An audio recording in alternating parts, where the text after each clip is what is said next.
Hello, everybody. Welcome back to another episode on the Anarchy podcast. I'm your host, Super, and here with me we have the blacksmith of 2B2T, Kinorana. How's it going, man? Oh, it's going. I'm alive and well. How about yourself? I'm quite well. I got back from a shift about maybe an hour ago, an hour or so ago. So it's good we're doing this episode now. So yeah. So I guess to get started with this, when did you start playing Anarchy? Well, Anarchy in general, I would say my first Anarchy experience was 2B2T. And before I played 2B2T, I was on the 7chan Minecraft server. And the only reason that I transitioned into 2B2T is because the 7chan Minecraft server shut down. And this was, I think, in 2011 or 2012. So 2B2T is my first Anarchy experience. And I guess it just kind of stuck with me. Yeah, why did it stick with why did it stick with you? You know, what got you started and what kept you get pulled in by Tubi? I can definitely answer like towards later in my experience. I definitely got more comfortable with 2v2t and the culture around it. I'm not sure why initially I stuck with it though, um, because like it's still a very hostile server. You know, when you first get Oh into it, yeah. not just with the people, but with the environment. Everything about it is very hostile. Um, I don't actually remember why I stuck with it, but I did. And the reason why I stuck with it in terms of long term is because 2BT is more like a social experience. Like, despite how hostile everyone is, like, I felt like everyone was really real. Like, I had some genuine connections with people over the server. I mean, Yeah. that's not really the answer, like, why I kept playing, but like, No, no, it's it's why I fine. kept playing. Yeah. Yeah, I guess that is a part of 2B and really Anarchy in general. Like it's so pure. It's so not there's no mask on things. It's so Mhm. very real that it's scary to I, some people. I would say the no rules, like it's not just no rules, the lack of moderation is what really brought the realness because people just did what they wanted to do. And like that was like I felt like that was the most honest thing that could happen when people just do what they want to do all the time, you know? Yeah, they just get home from a shitty day at work, and they just like no rules. There's no rules. Society has rules, but some people just don't like those rules. And Yeah, the kind of same sentiment, yeah. yeah, it was like an escape for some people. Hmm. Yeah. But I want to go into more of a more deep inside of you, Kino. Why or Okay. really how did you come to be the blacksmith of 2B2T? Well, so this was in I believe 2013. I was at the base Valkyria, and I was invited by everyone knows him now, Sato 86. And what happened was there's actually I believe Sato wrote a post on James Russell's blog back in 2014 or 16 about the same idea. I came to the space, and basically, I really don't like building in Minecraft. I don't really like those sort of things. Like it does. Some people find them meditating. I kind of just find it like monotonous, you know, Yeah, but like you not don't in have a the good way. patience. Yeah. So what I did was I went to the skeleton spawner and I just started fucking around basically. Like I started just getting levels, just making stuff. And then I eventually found a dupe. And this was like one of the first big dupes of 2v2t because not just anything got duped. Like I had perfect armor, perfect swords, perfect bows, and so I duped these perfect weapons. And so this was the I guess it made all these really hard to get gear very commonplace. And so I guess I just started shilling the name Blacksmith the 2v2t because my name was on most of this equipment anyway. So that was, I guess, uh, I asserted my culture, so to speak, on the Asserted server, your if that makes dominance, sense. yeah. Yes, yeah. But yeah, a lot of people know you as that. But is there any emphasis on the blacksmith? Like, did your like armor and did your weapons and all that stuff get circulated like a lot? I would say almost all of the armor on the server is one way or another created by me, duped by me, and then added on, renamed by someone else, and then duped by them.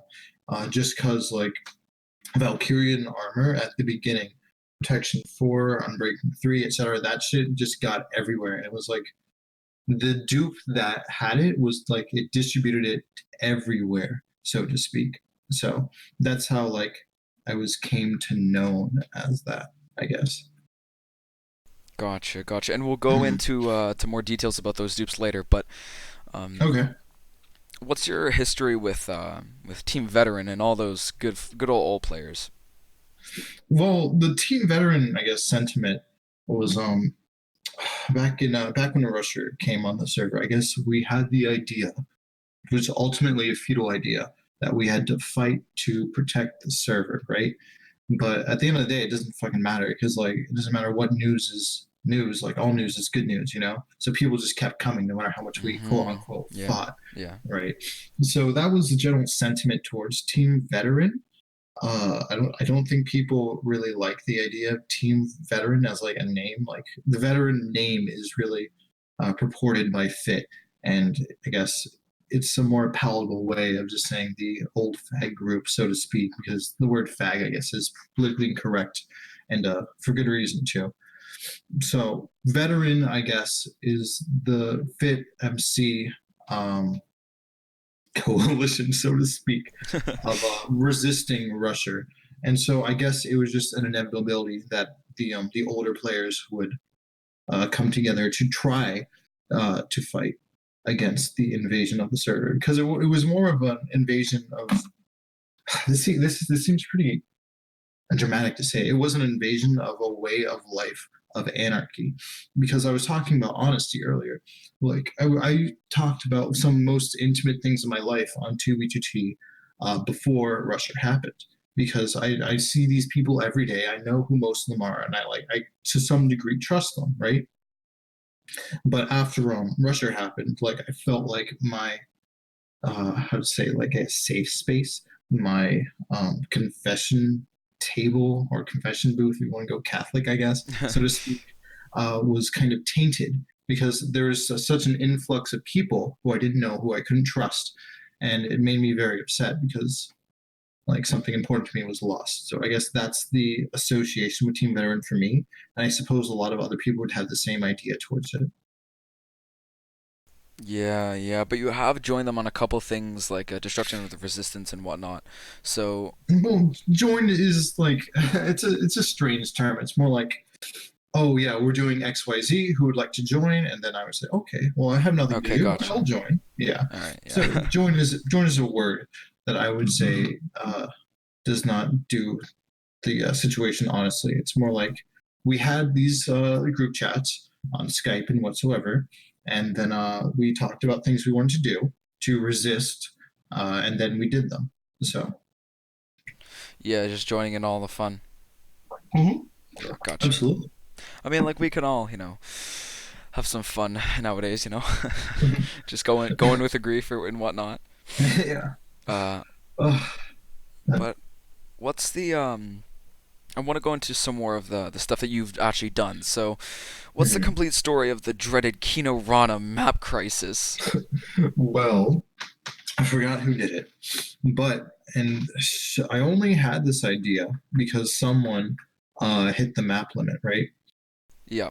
And so I had a hypothesis, like if they hit the map limit, um, there must be a reason why they hit the map limit, and it has to do. Well, I'm sure Ann Venom made a video on my exploit. Actually, it explained how the exploit was in detail, and it upsets me that he doesn't cite me, but I can't really ask for that. Um, but the story behind it was I figured it out, and then me and my friend at the time, he called himself Nuka or Mason or Turtle Soupism or however you like to refer to him. I'll call him Mason because I know him on that level. So me and Mason, we discovered this exploit and we're like, okay, let's just do it before someone else figures out that this is possible. So I emailed Housemaster. I told him to back up all the original maps because I knew it was going to be replaced. So and then we wanted to do it. You see, Mason liked this anime character. It's her name is Chihaya. She's from Idolmaster, and we wanted to do it on her fictional birthday, but we couldn't build the map fast enough. I think we spent a week building the map, and the last stretch that we did, I think, was 18 hours of continuous building. So we built this map, and then we opened all the maps and whatever, and that was like how it happened. Is there anything specific you want to talk about regarding the map crisis? Yeah, like really how it works. Oh, okay. So this has to do with the data type that's used to control the maps. It's a short data type. It's 2 bytes. So what happened was, um, so enchantments go up to 32,767 or 676. I don't remember. But the 32K is a magic number in Minecraft and in programming in general. That's like the maximum short value that you can have before it overflows into negative numbers, right? Mm-hmm. So that's why if you have anything over 32K, it goes into negative enchanting, right? It's the same thing with maps. So what happens when you open the map and it's negative? It just gives you a blank map, right? It doesn't have, and you don't see like it's the map number on the item itself, right? Yeah. Okay, so I saw this and I thought to myself like, oh yeah, if it goes to the negatives, you must be able to like wrap around all the way back to positive numbers, right? So you had to open 32,000 maps in order to do it. So we waited for a dupe. We duped, I think, I don't remember how many shulkers. I think it was 18 A shulkers lot. a map. Wait, Yeah, only that much? I can do the math right now. So we have to the 16th, I believe it is. To the 16th. We had to do to the 16th because we didn't know which of the negative numbers it was. So we had to do 65,000 maps, right? There's 64 in a stack, and there's 27 in a shulker box, right? So that's Mm-hmm. 38 boxes. I'm getting it right now. 38 shulker boxes of maps.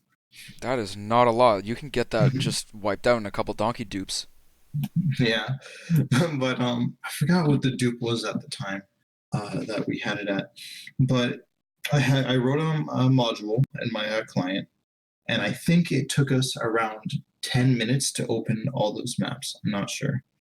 So it was a very fast thing, and we actually did it too fast because we didn't look at the maps, so it would load our custom map that we made onto all of them. Does that make sense? Yeah. So like half of them were blank and half of them were the anime girl, and so it was actually kind of frustrating. I kind of wanted to do it again, so it'd be right. But yeah, that's the fine details at least. Yeah, gotcha. Like people Mhm. always was were going on the server and saying, "How's fix the fucking maps and stuff like that." So what's Oh your my god, yeah? What's your response dude! to that? After that, I got a lot of backlash after that. Like people started posting pictures of my family in chat. Like it was that I didn't mind like people just doxing me, but like I don't know. Like when I saw pictures of my family, I got very upset. Yeah, So anyone would like. Come on now. yeah. Yeah. Now with all that and more to say actually, how has it Mhm. felt to be part of big chunks of 2B's history, like such as um, or being just a gigantic old fag, or your Kinorana's map crisis, or your dupes that you've discovered, which we'll get into soon. But like, how does it I, feel? I feel like honestly, it doesn't do me justice. But at the same time, like 2BTT has like okay. I think let's say there's 100 players online, right? Like I would say I'm like up there with like one of the 100 players, so to speak. But that's like back in the day. Like 2BTT had a very limited history based on the number of players around it, right? And so I learned how to find uh, exploits and bugs pretty easily. So I used those to do things with them, right? And that had an Yeah, impact on the server. It had a big impact. Like with the armor, for example, that had a very huge impact. Like, oh yeah, now everyone has these kind of armors. Like it didn't have to be me though. Like if someone else found a dupe and decided to share with everyone, like that would have been the inevitable conclusion of it. So in terms of being a big part of the history, I would say the history is only important now just due to the sheer number of players currently on 2T. But uh, there's this idea. It's like big fish in a little pond, I guess. But like yeah, right now, I'm in an ocean, so like I would say I'm yeah. not that important anymore. Yeah, like I guess you could say Hmm. pre-June it's a little pond and there's minnows and then there's Hmm. little trout and now it's an ocean with Hmm. whales and then those trout are like fucking minnows in the you know what I mean. So I would say I'm a big fish in a little pond until 2016. In that case, I'm Yeah. just I'm just a fish in an ocean, Yeah, now you because got people like yeah. Sal and Herm and Hmm. you know, fucking Barondome. Hermetic definitely has a very strong cultural influence on 2BT with the Spawn Masons. Like, I will give him that. I may disagree with him, but he's definitely like in there in terms of importance. Yeah, all these people have been so influential in so many lives, Hmm. not even just on Tubi but outside of it. So, Hmm. man, like a lot of people haven't, heard a lot from you recently. So what's been on Kino's bucket list recently? Well, I just graduated in May with I got a degree in mathematics and computer Oh, science, nice. and right now I'm going for my master's in mathematics. So I'm pretty busy with school right now, and I've been busy for a while. And I'm starting to take school a lot more seriously. Oops, hold on. Let me turn No off my worries. phone. Yeah. Well, I guess I'm pretty lucky you got the chance to come on for an interview. Oh yeah, no, I've definitely been a little bit more active with Minecraft recently. Um, just because, well, I have joined the Nerds Inc., but it's more like I'm joining because like I know a lot of people there. Like I know Clyde, C1YD3I, I know Tristan, I know Frickin'. Uh, so like I know a lot of the people within the Nerds Inc. group. So I guess I was just invited, and we just mostly hang out, honestly. So, Yeah, just a but bunch of buddies. yeah, but like I have been playing a little bit of Minecraft. I don't think I'll ever go back to 2v2t because I feel like it has been tainted. Like it's just not the same anymore. I went for the people, not really for the experience.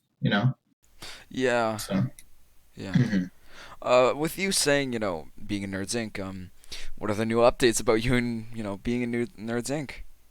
No comment. No comment, not whatsoever. No comment is my answer. Alrighty, well, I Uh, guess, there's only so much I can talk about in terms of Nerds Inc. because like well, there's only so much I can talk about. So my yeah. answer would be no comment is what we're up to. Now, I think I know the answer to the next question.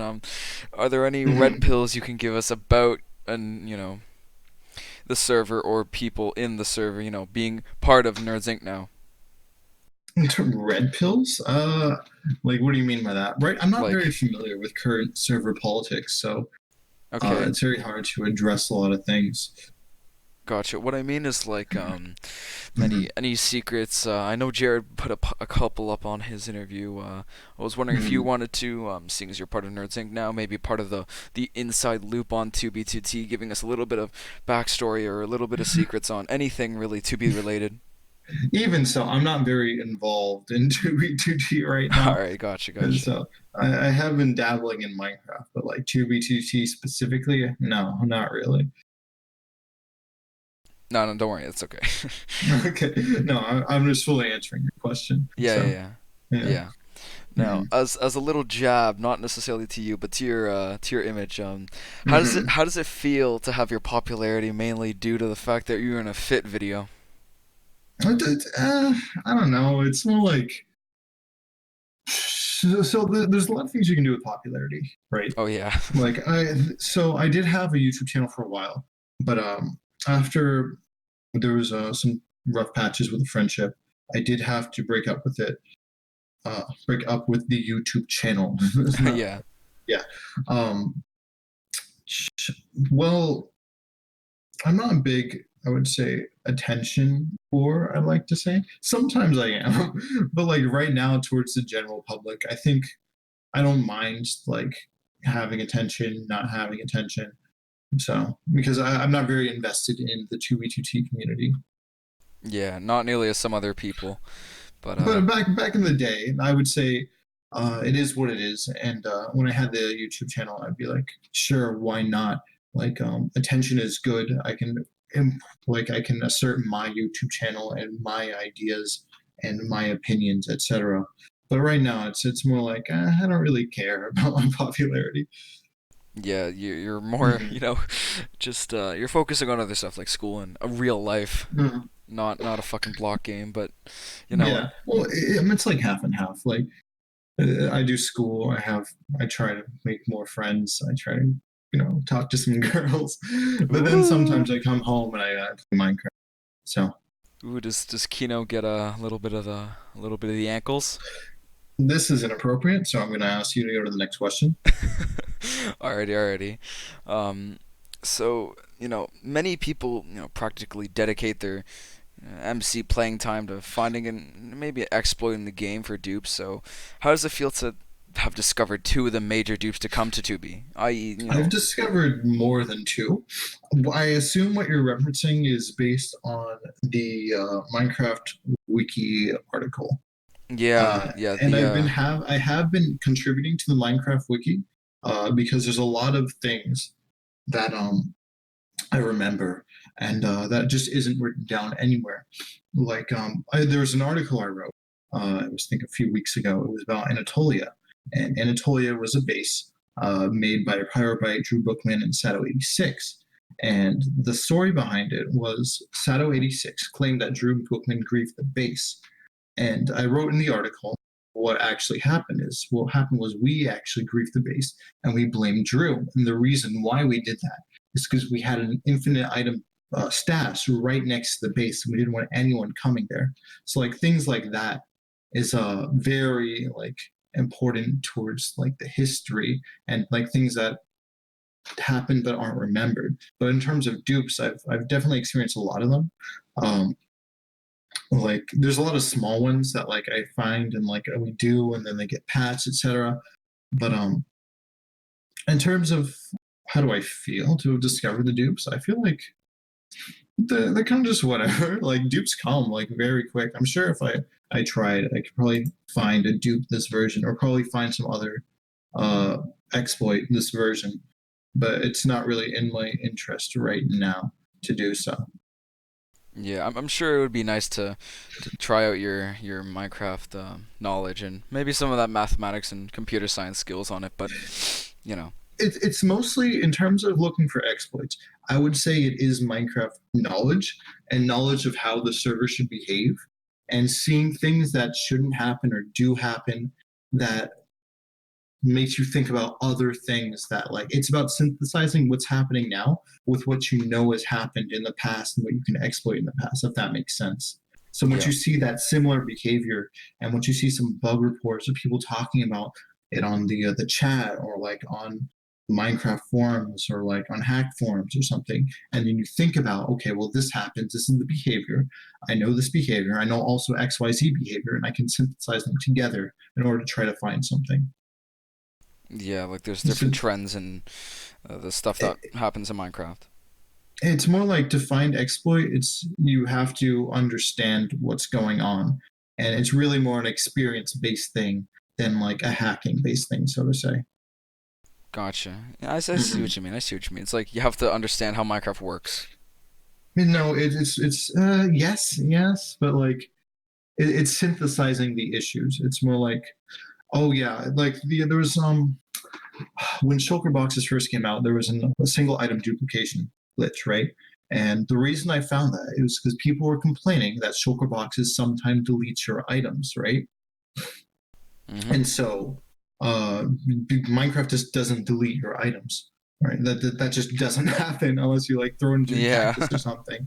And then people are saying there was a dupe, but it could halfway delete your items, right? And so what happened was they were spam clicking the item inside the shulker box, taking it in and out, right? And if you just took the items out instead of spam clicking it, it wouldn't delete your items because what would delete your items if you put it in, then you broke the shulker, right? Yeah. So all you had to do was just take the items out, and there you go. That's a dupe right there. So it's just taking the behavior and synthesizing what's going on with it. That's really how I find exploits personally. God, I see what you mean. Yeah, it's like Mm-hmm. just using your knowledge and maybe tweaking it a little bit. Mm-hmm. Yeah, I got you. I got you. But Mm-hmm. what are some of the most interesting things you have encountered or really held in your hands on your time on Tubi? The first thing would probably be the Thunder and Sounder exploit. That was probably the most interesting thing I've ever seen. Just because like it's so intuitive, but like people just like it just slips their minds, you know. Like the Thunder and Sounder exploit, for people who don't know, is when Thunder is spawned on a server. This was back in the day; it doesn't work anymore. It there's the sound travels, I believe, 160k blocks, and everyone within that 160k radius gets a sound event that tells you the coordinates of where the Thunder is. And Thunder only spawns where chunks are loaded, right? So Yeah. that's how you would find player coordinates. So that was definitely the most interesting one. Um, in terms of the most interesting right now, I'd have to say no comment. But I don't know. There's some most interesting exploits. That's just really off the top of my mind right now. I mean, a lot of the exploits I find are like duplication exploits or some like speed exploits, but those are just whatever. And like I have designed like some exploits that a lot of people use now, like entity speed. Um, but like those are all just like simple ideas that are just applied knowledge, you know. Oh yeah. Yeah. Mm-hmm. Like I know Celsi1 did a video on the Thunder hack and how devastating it was. So Mm-hmm. in your history on, the server, really in Anarchy in general, what's been the most devastating thing to ever happen? It was probably the tell exploit. That one almost killed 2BT. I'm pretty sure most people know about it before Rusher came. Oh, actually, I would say there's two things. So let me tell you about the tell exploit first. So what happens is you could when you send a message in Minecraft, you can specify certain restrictions based on the message, and one of those restrictions are position and radius. So you can specify, I want to tell someone a message if they're at blocks 1 million, 1 million, and they're a radius of 500,000 blocks from 1 million, 1 million, right? And Wow. so, yeah, you could just tell someone a message. The game would tell you who it tells it to, right? And then after some refinement, you can narrow down their coordinates pretty close, right? Holy shit. I never realized how that one worked. Like I know this guy the Troll 2001, he used it on a clone, but Jesus. Oh my god. Mm-hmm. So if you're good about it, you can do a binary search and just figure out people's coordinates. And binary search means you can figure out people's coordinates in logarithm time. So what's the logarithm of, I don't know, 30 million of log 2? It doesn't matter. But it's logarithm is basically very fast. Like it's very fast to find out people's coordinates. And if you're online, you're Yeah. vulnerable. So that was one of the big exploits that happened. And the other one would have to be the operator account being hacked. And so what happened was, in terms of that, oh, okay. So what happened was there was a lot of database leaks back in the day. I don't remember which year this was, but there was a lot of database leaks. And one of the accounts that was compromised had to do with an email and password regarding one of the Minecraft or the two BGT admins. So there's two of Yeah. them. Yeah. There's Housemaster and there's George Bush 420. Now George Bush 420 is a personal friend of Housemaster's, and his account got compromised. So I don't remember who it was Clyde or Tristan or just one of the miscellaneous Nerdzinx members, but they found it. They got all their shit. And they had operation or op status, so like they just did whatever they want. And this, all I can really say is regarding this: please secure your passwords. Use a different password for everything that you do, because like if one of these services has a database leak, you're just screwed. Like it's not just like, oh yeah, um, Neopets like had a database leak. Like that could be your Google password. That could be, I don't know, your school login. Like just use different passwords for every service because it really does Exactly. impact you, especially if you run a Minecraft server. People can just shut down your server. Like, Yeah, it could be so easy. Like people can be so stupid. hmm, it's just, I know it's just laziness, but these kind of things just they have big impacts. So, and like, see, that's like that's an exploit, but it's not that difficult to do because these not companies, these people, they gather all these databases that have been leaked, right? And then they offer these access to these big database of these leaked database for money, right? And if, let's say, you have someone you don't very like or you don't like very much, you can pay to access all their information very easily. So yeah, that one was devastating to BGT, but it also has lots of real world implications. Like, please secure your passwords. God, yeah. Don't let this happen. Also, change them Yes. very frequently. I change Mhm. nearly all my passwords every month. It's stupid how many people get compromised and then they just forget to rechange their password. See, Anyway, there's nowadays there's like password managers. I'm not very familiar with them, but I think you should definitely look into them because from what I see, they're very secure and you don't have to worry about a lot of stuff. But yeah, this is a bit of a yeah, tangent. yeah, no, it's completely fine. Mhm, Now to get back onto the topic of Tubi and yourself, Kinorana, what's the mhm. history of Kinograd? So Kinograd, it's we called it KGB, Kinograd base, and it was I don't remember what was the circumstances of building it, but I wanted to build a base, right? And I got a bunch of people together. Some of them, Ormonger was a part of this base. People who play Constantu know Allmonger. We got Varga Girl, I think Zarviar, Exalt Spartan. We just got a lot of people together, right? We said we want to build a base together, and so we did. And at the time of Kinograd being created, we had James Russell and Cartman and a few other people making this base called Olympus, right?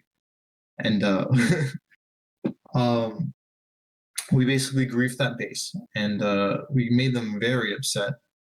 And so Cartman was more connected to Nerds Inc. at the time, and they really hated Warmonger. Like they really hated Warmonger because he was Yeah, responsible for the grief of the base, partially.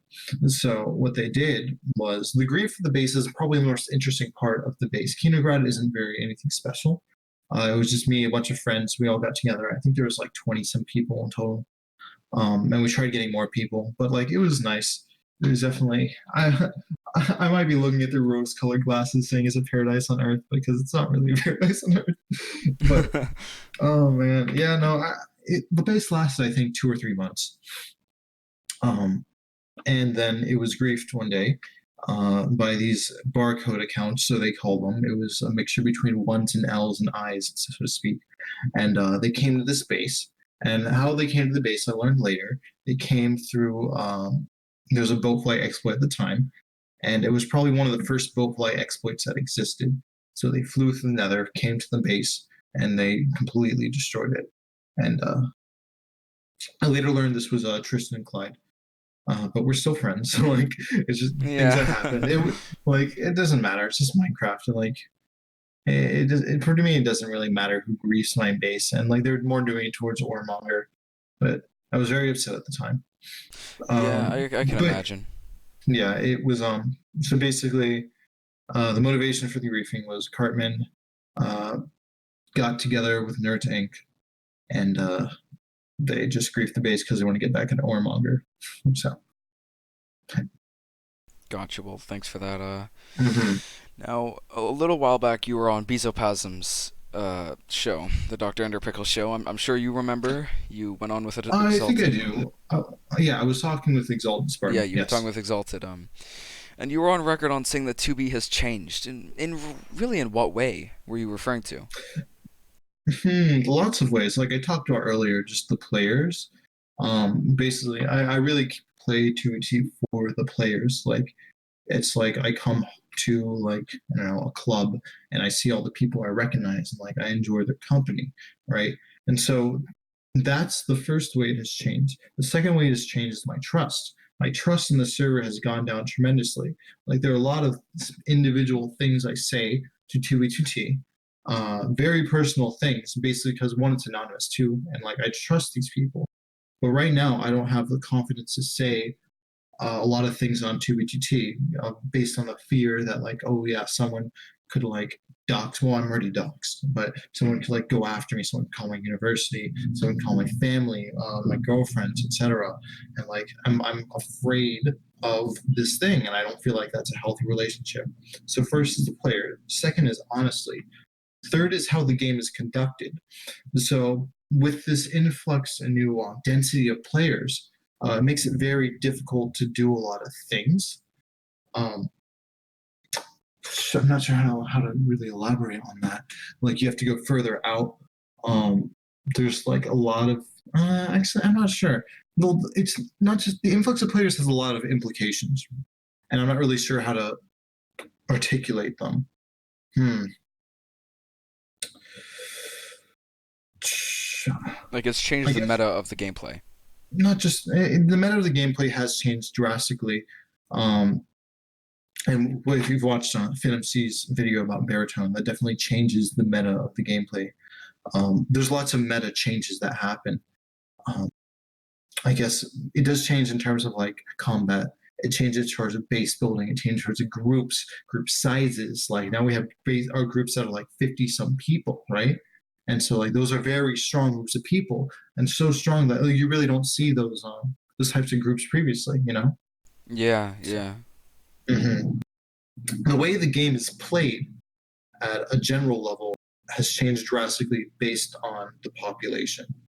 And I'm not very sure how to give examples. Like there are things like crystals that changes the meta of PvP, these new baritone bots that changes how automated combat is done, synchronized automated combat, which is scary but also very exciting. Um, but the population has changed how the game is played. I No, feel it's like I'm fine. You repeating don't have myself. to Yeah, explain. Like I'm sure the people who are listening will understand what you're talking about. I hope so. It's very hard to articulate right now how I'm feeling about it. No, no worries, no But yeah, worries. those are the three things. It's the trust, it's the player base, and it's the population that has changed. Oh, definitely. Mm-hmm. Now going to one of the last questions I have for you. If Okay. you were to change one thing about the server, what would it be? I feel like the coming of Russia was sad and it was tragic. Would I change it? To say that you would change the past is a very interesting statement because I feel like rejecting reality isn't a healthy way of putting it. And to speak in more existential terms, like everything dies, you know. Like it is sad that 2v2t isn't the same thing that it was. And I would definitely enjoy having old 2v2t back. But like I don't know if I would change the past, so to speak, because a lot of things has happened. Like I've definitely gotten closer to a lot of people since 2v2t has, I would refer to as, died. And so I've joined Nerds Inc. I've gotten closer to Clyde and Tristan. I've gotten closer to a lot of people I enjoy, like Exalted Spartans. We talk a lot now. So hmm, I Like feel it's like a to say I would change the past like it's a would be double-edged rejecting. sword, really. Yeah. I would say there are greater implications to like having a desire to change the past, and it changes how you think about life in general. It's more like you can only accept the things that life gives you, you know? Yeah, I see what you mean. Mm-hmm. Yeah. So you don't really know at this point. No, it's more like I feel like I shouldn't answer. Like, would I love to change the past? Definitely, but like, it's more like I would definitely love if Russia didn't come because I would have the server back. But there are a lot of things that just happened since the server has, I would like to say, died. So Yeah, I know what you mean. I it's can. a hard question to Yeah, answer. it's a loaded question. That's what it is. Yes. So I guess one of the last, if not the last, questions from me to you is anything you would ask yourself about in an interview? Hmm. In terms of jobs, why won't you call me back? Like, um, we had definitely had a very extensive list of topics here, especially about me, about my perspective on 2BGT, Yeah. about the history in general. Um, I would say I wouldn't ask myself right now. This is very like you're springing it on, so like kind of like panicking here, you know? No worries, no worries. Yeah. So no, it was a good interview. You've asked a lot of topics that, and I've said a lot of things I've been meaning to say anyway. So. Well, that's very good. This is Mhm. really here to give your input and let you, explain yourself in certain ways. Mhm. Anyway, All right. I guess Thank you for that's entering me. well, yeah, no problem, man. Well, technically it's not done yet because we still have a community question. Oh, okay. Yeah, so coming now, this isn't necessarily coming from anybody who knows you, but this Okay. this is a All right. tradition on the podcast, and really it's coming from Discord user Kabata asking, "What's your favorite cheese?" Ooh, ooh, depends. See, I buy a lot of mozzarella because it's cheap, right? And I believe it's pronounced Munster. Munster is absolutely delicious when it's melted. So I'm definitely very biased towards Munster. Gotcha, gotcha. That Hmm that's nice. That was But it's oxymorons. expensive though. Yeah, yeah. I think mozzarella's like, I think it's the. I read a, or not read. I watched a video on YouTube about it. It was this by this channel called Big Great Story or something like that. And when it was like, hmm mozzarella is the just the most popular cheese in America. I do like I don't wet mozzarella is all right, but I do like what's the other one? It's not dry, but like it's not like it's contained in water, you know? Uh huh. hmm So is there any other community questions? N- I'm afraid not. All right. All right. Sorry to sorry to let you down there, bud. Oh man, now I'm into this. All right. All right. Well, anyway, thank you so very much, Kinorana, for being on the Anarchy podcast. No, thank you. And I definitely enjoyed talking about myself. Everyone loves talking about themselves. Yeah, oh yeah, definitely. Anyway, Yeah. thank you for watching the Anarchy podcast. If you would like to be part of the discussion, don't forget to join the Discord linked in the description along with any other thing Kino wants to give me to advertise. And I guess I'll Okay. see you in the next one. Bye. Fuck my friends, they're gone. They all left one by one. And now the summer's done. They don't need no more fun. Yeah, I drive around on my own. I'm rich but my AC broke. Don't check no mail, no phone. And I tell them I'm not home. And I keep to myself. Fuck with no one else. And I know it's my fault, but I don't care. And I keep to myself. Who are you to pretend? And I know it's my fault, it'll never end. Yeah, all my friends no fun. Yeah, all